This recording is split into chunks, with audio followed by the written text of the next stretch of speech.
wazifumu ndifuna ndipitirize kukamba zokhuzana ndi Tamiya ndi cholinga choti anthu ena ake mutengere phunziro pa Tamiya.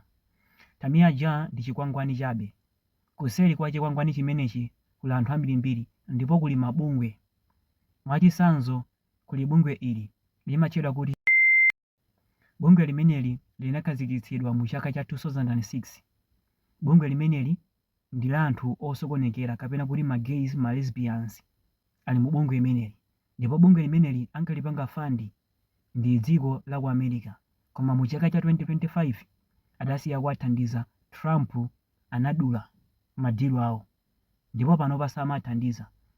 Ndachina Tamiya adapotoka bungwe lija litabwera ku Malawi. Mwanga mukudziwa ngati chikhalidwe china chake chatsopano chofuna chifike mdziko amakhala ndi mabungwe, ndipo mabungwe limeneli timathandizidwa ndi maiko ena ake ndi cholinga choti atiyiwalitse chikhalidwe chathu komanso chipembedzo chimene tili. Ndamabweretsa mabungwe amenewa mu maiko, ndiye bungwe lija likafika amafuna anthu amene ali ma public figure kapena kuti anthu odziwika. Fo anthu aja amakufikirani ena kudzera pa intaneti. Okay, uyuyu ndiotchuka pa intaneti, ndiye zimene amapangazi anthu ambiri amamfira. Titamfikira ameneyo kuti timpatse dilu imeneyi, atavomera zotsatira zake ifeyo tiyamba kudziwika ndipo anthu ambiri azilitsata. Ndi zimene amapanga kuti muone maposti a Tamiya akalekale anali abwinobwino, panopa adapotoka. Chifukwa chani? Chifukwa cha zinthu ngati zimenezi.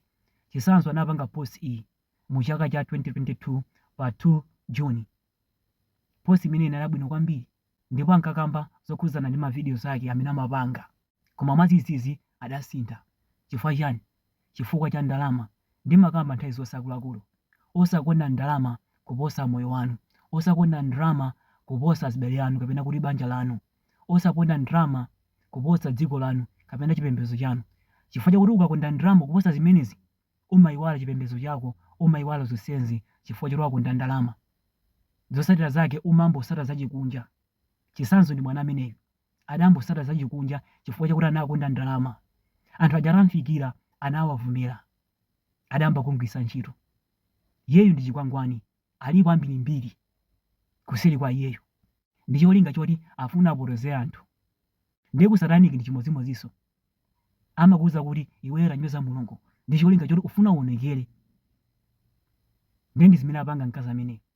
Kuti mumfufuzenso mkazi ameneyo, makolo ake adamwalira iyeyo ali wang'ono. Chifukwa chani? Nkana amanena kuti Mulungu amaziwa za mmawa, Mulungu amaziwa zonse. Iyeyu makolo ake anapita chifukwa chakuti Mulungu ankawateteza from evil to come. Fa makolo ake anakhazola analipo, bweza kulandira chitonzo chifukwa cha mwana ameneyo, bweza kunyozedwa chifukwa cha mwana ameneyo, ndi Mulungu adawateteza makolo aja. Bwerani kuno kuntendere, chisiye mchigawenga chimenechi chipite ku dziko chikapangizake tosalusoka. Palinso nkhani imene inachitika mu 500 BC kalekale ku Israeli. Ndimakonda kuwerenga nkhani kwambiri. Nkhani imeneyi ndidayikuwerenga mu thwi, ndifotokozabe nkhani imeneyi, koma dzinalo sindilisintha ndikabe mu thwi chifukwa chakuti muchichewa sindidziwa zoti ngalitchula kuti chani. Koma mu thwi ndi Dwiga, unali mneneri wa Mulungu amene ankatchedwa Dwiga ku Israeli.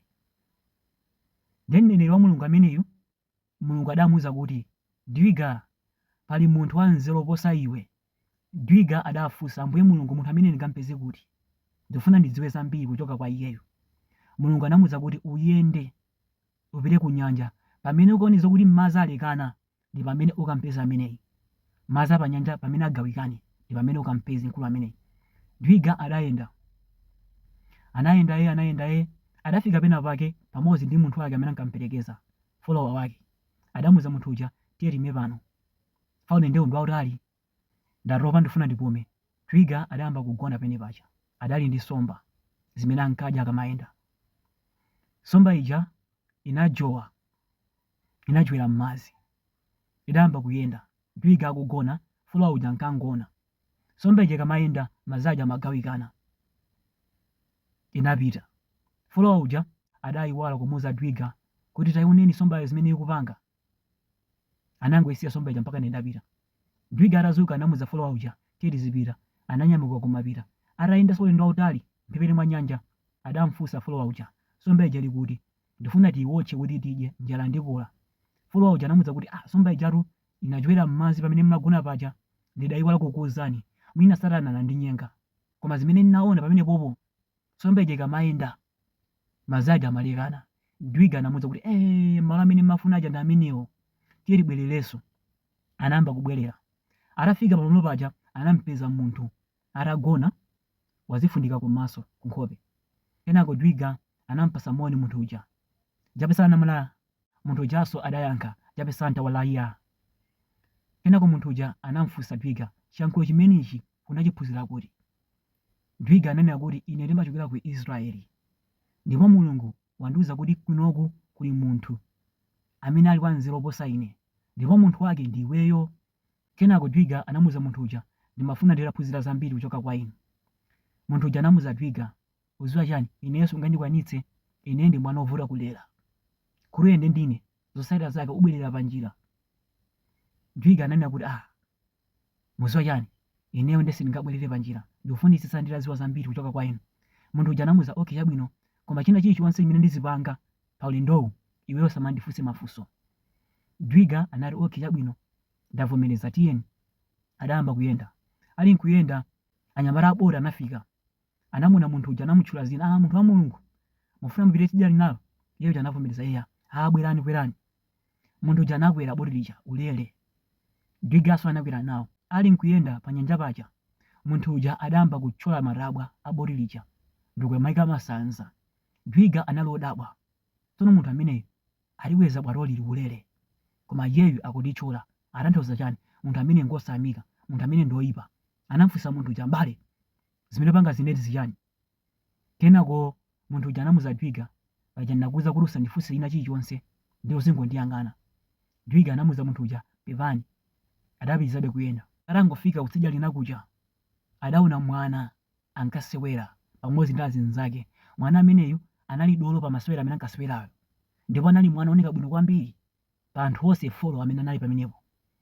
Munthu uja anangotsika bwato lija, anayenda straight kwa mwana uja ndikumupotokola khosi kumupha. Dwiga adali wodabwa kwambiri. Tsono munthu uyu akuti ndi munthu wa Mulungu, koma wangotsika papa straight wafikira kumupha mwana uja, chochitika ndi chani? Mumtima mwake adayambokayikira, mwina munthu uyu ndakumana ndi munthu wolakwika, sa ameneyo. Fa munthu wa Mulungu sangaphe munthu osalakwa, ndipo ndi tchimo kupha munthu, zikukhala bwanji? Kenako anafunsanso munthu uja, kodi m'bale zimene upanga zine ndi ziti? Kodi iweyo umaopa Mulungu? Munthu uja anamuwuza Dwiga, paja adakuwuza kuti kuyenda ndine sungakwanitse, ndipo ndakuwuza kuti usandifunse. Kenako Dwiga anati pepani. Adayamba kuyenda. Adayenda mpaka anafika kumene amapita kuja. Kenako munthu uja anamuwuza Dwiga, uziwa chani, pano ndiye ndikufuna ndifotokozere mafunso amene uli nawo m'mutu mwakomo, ndikufuna ndayankhe. Poyamba paja boti lija linaliphwanya, ndikudziwa lili ndi mafunso, koma pali chifukwa chimene ndapangira zimenezi. Kumalo kumene timabwera kuno, mfumu ya kuno ikaona bwato la nyuwani limalanda, ndi anthu aja anandipasa lift, bwato yawo ndi la nyuwani. Ndi anakafika kunoku straight amawalanda bwato lija, ndi ndinachotsa matabwa ena ndi ena kuyikapo masanza ndi cholinga choti bwato lija lioneke ngati lakalekale. Chifukwa choti anthu aja akalandidwa bwato lija, moyo wawo uthira pompo. Chifukwa chakuti anthu aja ngati akudya ndi chifukwa cha bwato lija, ngati akuvala ndi chifukwa cha bwato lija, ndi kuti awalande bwato lija avutika kwambiri, akhala anthu opanda tsogolo. Nkani ndinapanga zimene zichazo, ndi bwino kukhala chinthu chonyasa kusiyana kuti ukhale pa zero opanda kena kalikonse. Nkani bwato lija ndinaliphwanya pang'ono. Kenako Dwiga anati ndamvetsetsa munthu wa Mulungu. Kenako anamuwuza za mwana uja, mwana amene ndantchula khosi uja, Mulungu ndi amene anandituma. Mwana uja ndi mwana osalongosoka, ndi mwana osamvera Mulungu, ndi mwana oporoka. Ndiye Mulungu anandituma kuti mwana uja ndimuphe, chifukwa chakuti mwana uja akazakula, zotsatira zake makolo ake azapotoka, chifukwa chakuti makolo ake amamukonda kwambiri mwana uja, ndipo alilede kupanga china chilichonse pofuna kunsangalatsa mwana uja, pamene makolo akewa ndiopa Mulungu. Ndi Ambuye Mulungu anandiwuza kuti mwana uja ndimpotokole khosi ndi cholinga choti makolo ake asapotoke. Kenako Dwiga anati Mulungu samalakwitsa, ndipo amapanga china chilichonse mucholinga. Ndi chimodzimodzinso kwa tamiya aja, Mulungu sadalakwitse kuwatenga makolo ake ali wang'ono, adapanga ndi cholinga Mulungu adawakondetsetsa makolo ake chifukwa chakuti chifukwa cha mwana ameneyo makolo ake anakasanduka chitonzo kwa anthu, bweza kuwanyoza, bweza kuwatukwana, mpaka Mulungu adawatenga makolo ake ndikuwasiya kumtendere, ndikuchisiya chisatanachi pa dziko lapansi. Kandi timanena kuti Mulungu salakwitsa.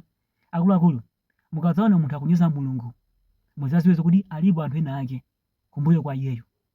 Ngani ndikunena kuti Tamiya aja salipo yekha, analiponso mkulu winanso ankanyoza Mulungu. Mkulu amene ndi Stephen Hawking, anabadwa mu chaka cha 1942. Mkulu ake ndi amene ankanyoza Mulungu, zotsatira zake anapunduka chonchi. Ndi munthu oti anali wabwinobwino ndipo anali ophunzira kwambiri, kenako adambonyoza Mulungu, zotsatira zake anamwalira mu chaka cha 2018. Anafa ali chonchi. Ndi zinthu zomvetsa chisoni kwambiri. Akuluakulu amanena kuti dzina la Mulungu osalimikisa ndi zinthu zina zosakhala bwino. Mulungu mulemekezeni. Palibe munthu amene anatukwana kwa Mulungu ndikudutsa bwinobwino.